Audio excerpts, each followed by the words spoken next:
ভাইয়া একটা কন্ডোমের প্যাকেট নেন না, আমি 3 দিন ধরে কিছু খাইনি। ধর বেড়া, আমি কন্ডম নিয়ে কি করবো?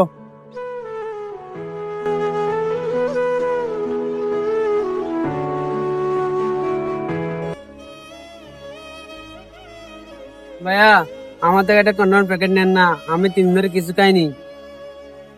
কন্ডম নিয়ে ঠিক আছে, কিন্তু এই কন্ডম নিয়ে তোকে আগে পারবো। যা বেড়া।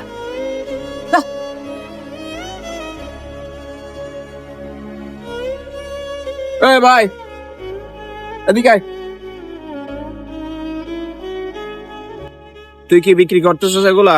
ভাইয়া আমি কন্ডোম বিক্রি করতেছি, আপনি এটা নেন না, আজকে 3 দিন ধরে আমি কিছু খাইনি। এখানে কয় প্যাকেট আছে? এখানে 5 প্যাকেট আছে ভাইয়া। দাম কত? 2000 টাকা। সবগুলো আমাকে দে। এনে সবগুলো আমাকে দে। আচ্ছা ভাইয়া, আপনি এতগুলো কন্ডোম নিয়ে কি করবেন? আমি এই কন্ডম তোর মতো গরিবদের মাঝে বিলিয়ে দিব, যাতে তোর মতো মাদার চুদ গরিব আর জন্ম না হয়।